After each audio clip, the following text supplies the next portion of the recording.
पंजाब के सोनीपत के गोहाना गांव के चार दोस्त सुरेंद्र, बलराज, सतीश और राजेश अक्सर साथ मिलते थे।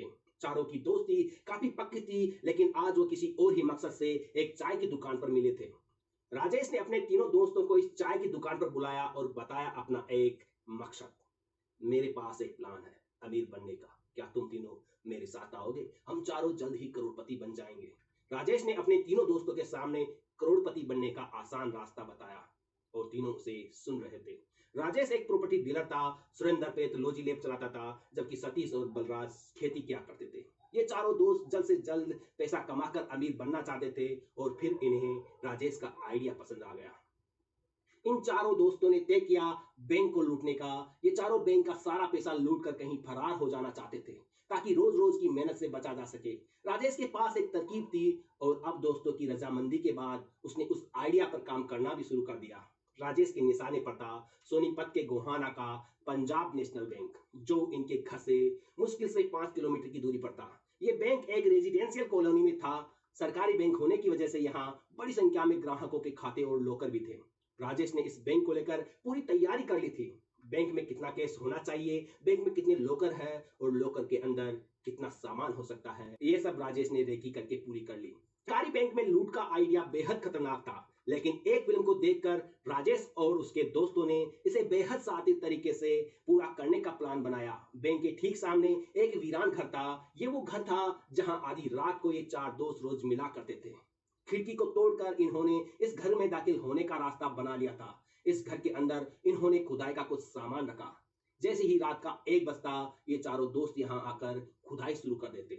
तकरीबन 40 दिन बीत गए। वो रोज यहाँ आते और अपना काम करते। अपने उस प्लान को अंजाम तक पहुंचाने के लिए ये चारों दोस्त कड़ी मेहनत कर रहे थे। 40 दिन बाद इन चारों ने एक ऐसी सुरंग बना दी थी जो अंदर ही अंदर इस वीरान घर को सामने वाले पंजाब नेशनल बैंक से जोड़ती थी। ये सुरंग 100 फीट लंबी थी, जबकि इसकी चौड़ाई 2.5 फीट थी। बैंक और इस वीरान घर के बीच एक सड़क थी, लेकिन ये सुरंग उस सड़क के नीचे से होकर गुजरती थी। इन चारों ने इतनी सफाई से इस सुरंग को बनाया कि किसी को समझ ही नहीं आया कि यहाँ कोई सुरंग भी है। सुरंग का एक सिरा वीरान घर में था तो दूसरा पंजाब नेशनल बैंक के लॉकर रूम में। 2.5 फीट चौड़ी सुरंग में ये लोग आसानी से बैंक के अंदर तक जा सकते थे। लगभग सारी तैयारियां पूरी हो चुकी थी। बैंक के लॉकर को काटने के लिए उन्होंने रेजर, हथौड़े और दूसरा सामान इस वीरान घर में रखना शुरू कर दिया। राजेश ने यह पहले ही तय कर लिया था कि बैंक में डकैती किस दिन की जाएगी।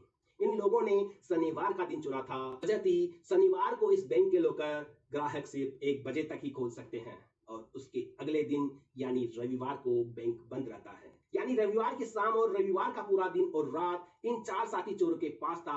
शनिवार की देर रात इन्होंने देश की इस सबसे बड़ी चोरी को अंजाम दिया। इस सुरंग के रास्ते बैंक के लॉकर रूम तक गए। इस बैंक में कुल 360 लॉकर थे जो अब सब इनके सामने थे। चारों ने एक एक कर कटर, रेजर, हथौड़े की मदद से बैंक के सारे लॉकर को तोड़ना शुरू कर दिया। लॉकर के अंदर के सामान को ये लोग बैग में भरते। सोने चांदी के जेवर, सोने के बिस्किट, केस और दूसरा कीमती सामान जो लोगों ने अपने लॉकर में रखा था, उसे ये अपने बैग में भर रहे थे। शनिवार की आधी रात को बैंक में लूट हो रही थी। सुबह उजाला होने से पहले उसी सुरंग के रास्ते लोग वापस वीरान घर में आए और फिर वहां से लॉकर से चुराया हुआ सामान लेकर रफ्फू चक्कर हो गए। रविवार के दिन बैंक बंद था। सोमवार की सुबह बैंक खुला। ग्राहकों की भीड़ बढ़ने लगी। बाहर से सब कुछ सामान्य था। थोड़ी देर बाद जब एक बैंक कर्मचारी लॉकर रूम में घुसा तो वहां का नजारा देखकर वो हैरान हो गया। कई लॉकर्स के दरवाजे खुले हुए थे। सारे जेवरात और कीमती सामान गायब था। कुछ सामान जमीन पर बिखरा पड़ा था। दरवाजे के ठीक पास एक गहरा गड्ढा नजर आ रहा था। बैंक कर्मचारी ने तुरंत मैनेजर को इसकी सूचना दी। बैंक में चोरी की खबर हवा की तरह चारों तरफ फैल गई। पुलिस की टीम बैंक में पहुंची और फिर शुरू हुई पड़ताल। बैंक के 360 में से 86 लॉकर के दरवाजे तोड़े जा चुके थे और उनमें रखा सारा सामान गायब था। लोगों ने इन लॉकर्स में अपने करोड़ों रुपए की ज्वेलरी रखी थी। हीरे, मोती, सोना, चांदी के सब कुछ इन लॉकर से गायब हो चुका था। पुलिस ने उस सुरंग में अंदर की तरफ झांक कर देखा। वहां बेहद अंधेरा था। टॉर्च और लाइट की मदद से कुछ पुलिस वाले उस सुरंग में घुसे तो पता चला कि यह सुरंग का दूसरा सिरा एक वीरान घर में जाकर खुलता है। वहां पुलिस की टीम पहुंची तो देखा उस घर के 2 कमरे में मिट्टी भरी हुई है। मिट्टी खोद खोद कर इतनी लंबी सुरंग बनाई जा चुकी थी, अगर बाहर से देखे तो कोई सोच भी नहीं सकता था कि यहाँ अंडरग्राउंड रास्ता बना दिया गया है। 2014 में हुई ये लूट इतिहास की एक बड़ी बैंक लूट में शामिल होती है। करोड़ों रुपए की लूट हुई तो पूरे देश में सनसनी फैल गई। जिन लोगों के लॉकर टूटे गए उन लोगों ने बैंक के खिलाफ जबरदस्त प्रदर्शन भी किया। दरअसल अगर किसी बैंक में लूट होती है और लॉकर से अगर कोई सामान चोरी होता है तो उसमें बैंक की कोई जिम्मेदारी नहीं मानी जाती, यानी लॉकर में रखे गए सामान के बदले बैंक को अपने ग्राहकों को कुछ भी नहीं देना होता। ऐसी स्थिति में सारा नुकसान ग्राहक का ही होता है। इसी वजह से इस बैंक की लूट के बाद लोगों का गुस्सा बैंक पर फूटा।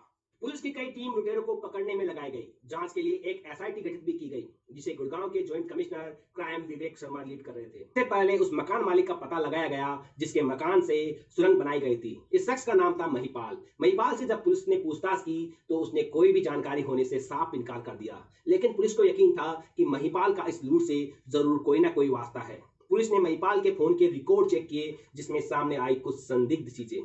पिछले कुछ समय से महिपाल ने एक नंबर पर काफी ज्यादा कॉल की थी और ये नंबर था राजेश का। बस पुलिस को सुराग हाथ लग चुका था। राजेश के साथ उसके 3 अन्य दोस्तों को भी पहचान लिया गया और फिर उन्हें गिरफ्तार कर लिया गया। पूछताछ शुरू हुई तो चारों ने अपना अपना जुर्म कबूल कर लिया।